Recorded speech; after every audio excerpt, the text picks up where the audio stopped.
the very first X-Men team. And then the second team, because this is when they let in Apache. Was it Apache Chief? Not Apache Chief. That's DC. Thunderbird.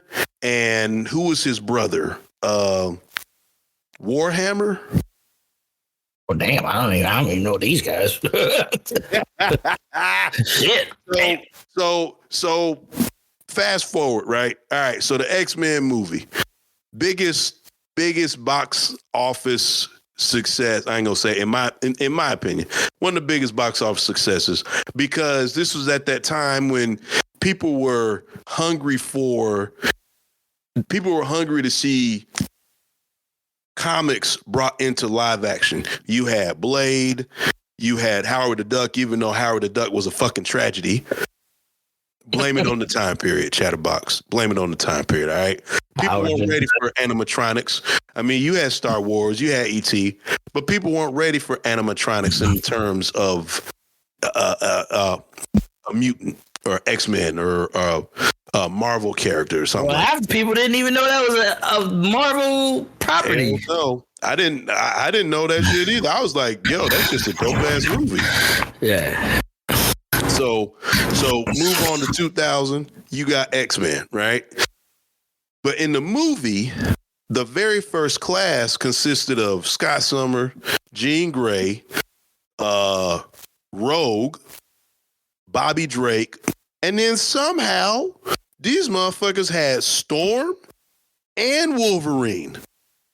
Mm-hmm. Storm and Wolverine weren't part of the first class. They were part of the second class. See, but that's another one of them movie things, you know. That's like you know, why reboot Spider-Man 100 times when you know fucking Spider-Man's origin story. Exactly.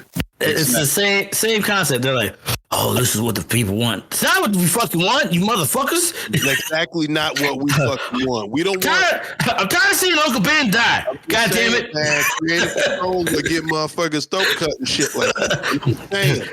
Tired of seeing this motherfucking bad. I'm tired of seeing the Waynes get fucked up. I'm saying, tired of seeing them pearls drop on the ground. In terms of that, if they make another Batman movie, I don't want to see his. I don't want to see his origin story again. I am not trying to see. I don't want to see another Batman and Robin. I don't want to see another Val fucking Kilmer Batman. I damn sure don't want to see another George Clooney. Now I will give Fox the station, not the. It's probably the same. Anyway. The TV show Gotham, that shit right there. That shit rocked hard. That shit was hard as a motherfucker. That shit was hard as fuck. That shit was. I want to see that universe. I want to see that fucking universe. The Court of Owls. Oh yeah, yes, yeah. Please, motherfucker. Yes, it was an absolute banger right there. Yes, I would watch that shit. And then what was so cool about it is, it wasn't just. And we getting off track, but you know what? Whatever. Fuck it. Chatt R Boxx Podcast. Check this out. We gonna do the Black Adam movie review next episode, because right now we in some hard hitting shit. Okay, we are talking about some shit that really matters. Okay, if y'all ain't seen the movie, we ain't gonna give you no spoilers. We just gonna say this: Dwayne Johnson rocked the fuck out that role. All right, he was dope. He was dope. Shit. Okay. We gon' and the next episode we gonna do the fucking movie, because I gotta get this off my chest. This shit right here has been bothering me for the last 20 years. Okay, I'm not even gonna lie. Chatt R Boxx Podcast. When they did that shit, I was so damn appalled. I was like, y'all motherfuckers just basically told the story starting with the ending as the beginning. Y'all need to slap yourself for real. But anyway, okay. Now about the TV show Gotham. That show was epic, all right? It wasn't just an origin story for Bruce Wayne. It was an origin story for all of them, all right? And it even touched on the Joker's origin story. It was dope as fuck. If y'all haven't watched the Chatt R Boxx Podcast, y'all need to go watch it. And that's all I got to say about that. But take the mic. Go ahead, man. Yeah, bro. All right. So, yes. Everybody knows everybody knows we tired of watching the Waynes and Uncle Ben die. I'm sure Uncle Ben and the Waynes are tired of dying. If I'm pretty sure if they make another Spider-Man and it start out with Uncle Ben getting blasted, I'm a ride on these motherfuckers. I'm gonna start riding. I'm gonna pick it. Me and Kevin, we gonna have talk. We gonna talk about this. Just like Mr. Gunn, Mr. James, Mr. whatever the hell your name is, James Gunn. Sir, I swear to God, this new Superman impact over at the creative impact over at DC. Yeah, I already know that you gonna fucking do the Superman origin story one more goddamn time. I already know it because you're talking about making a young Superman, Superman. We need that. How many? We don't fucking need that shit. Why we got to see the origins, bro? How long? But I can't even fucking put it into words right now. I can't put it into words because Superman, how long we done seen Superman origins? I don't want to see that shit no more. I'm just saying. See, Henry Cavill Superman had it right. They got it right. Okay. They didn't even. They might have grazed over it. They grazed over it. It was brief. Because it was brief. We need to see the origin again. We know the origin. Yeah. Everybody knows how Superman got to Earth. Everybody knows why Batman put on the fucking cape. Okay. We know this. We know why. We know why motherfucking Peter Parker was pissed off because his uncle got fucked up. I'm saying. We know. We need that shit again. What I need from the next Man of Steel movie is I need this motherfucker to fight Doomsday, like for real fight Doomsday. I need him to fight Doomsday, or I need him to fight Lex Luthor. I'm not talking about the damn what was that dude's name who played Lex Luthor? I ain't talking about that Lex Luthor. I'm talking about and I'm not talking about the Kevin Spacey Lex Luthor. I'm talking about I need someone like Gene Hackman Lex Luthor level. I'm talking about from the first Superman movies. That's see old boy from the TV show. He does an okay job as Lex Luthor. I like him. I didn't think he was going to be that good because the younger brother from 2.5 Men. Yeah, that's who plays Lex Luthor on the show, on the TV show.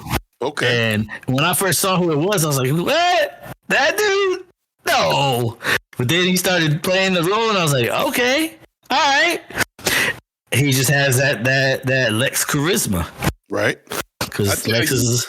I tell you who I heard played a good ass Lex Luthor. You remember that show Smallville? Oh yeah. That dude was dope. He was dope. That dude was banging, man. And then you got what's his name? Jesse Eisenberg. Oh as talented as he is, I do not understand why they went with him. And then not make matters worse. That man had like a mop of hair that would not quit.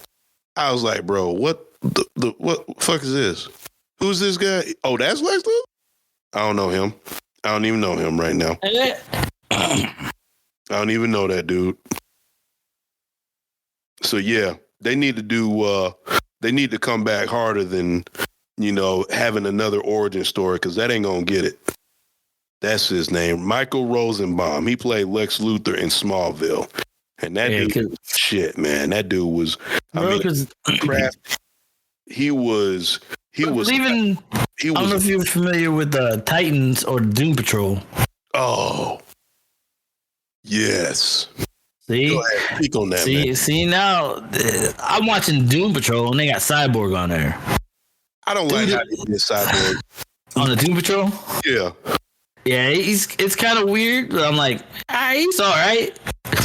It does get kind of cheesy, but I'm pretty sure that's because the Doom Patrol is a cheesy ass fucking team.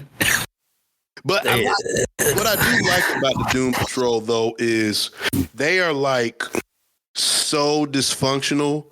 Like if they actually had to fight an enemy, like say if they had to fight Trigun or something like that. Say if Doom Patrol and the Titans had to team up and fight Trigun, they would get their asses whooped.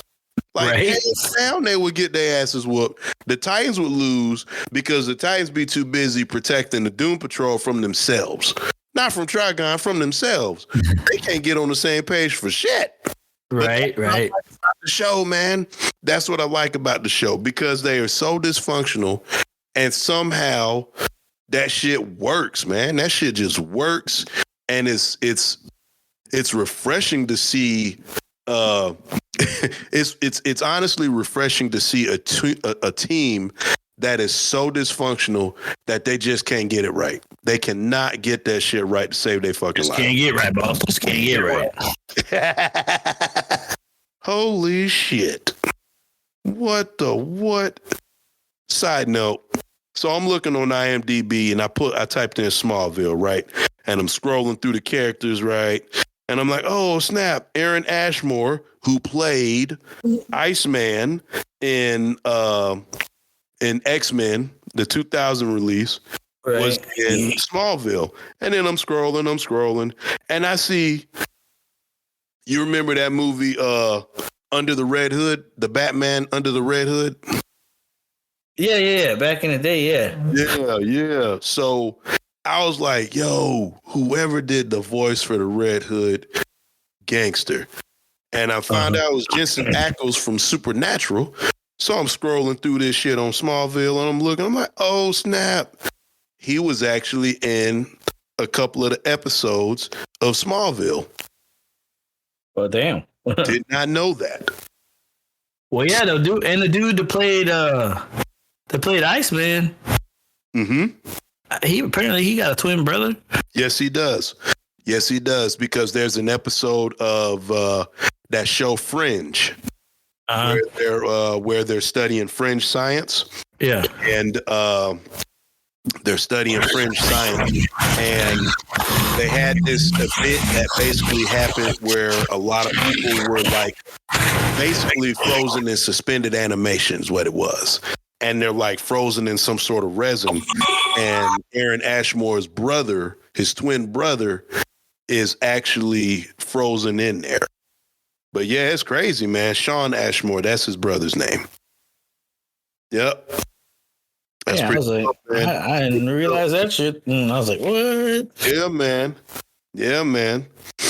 So yeah, Chatt R Boxx Podcast. We dropping nuggets, okay? We are dropping comic book nuggets right now. And if I was y'all, I'd scoop these things up, man, because this may never happen again. We may never say that we're going to do a movie review and then end up dropping comic book nuggets. This is stuff that you can take and pass down to your children's children. All right? True story. This is like what's that thing that you put together when you're in school? This is not a time machine, but a time capsule. These are time capsule worthy nuggets. All right, write what we're saying down, put them in a time capsule, bury them in your backyard, and 30 years later, dig that shit up and share this episode with your children's children. All right, do it. My word. All right. So we got a minute left before we get up out of here, y'all. We don't want to take up too much of y'all time or anything like that. Even though we could. I mean, we have done that in the past. But I know I got to get ready for my episode of, oh, snap, that's right. We're going to take this time out to recognize one of the classic all-American, world-renowned video games that has just been turned into a TV show. Chatt R Boxx Podcast, Chatbox Realm. If y'all ain't know about this, that game, The Last of Us, it is now a TV show on HBO Max.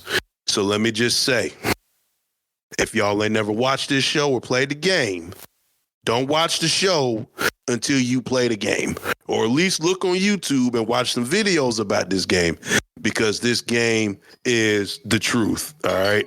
This game is the truth. The show better be as damn good. I know it's got Pedro Pascal.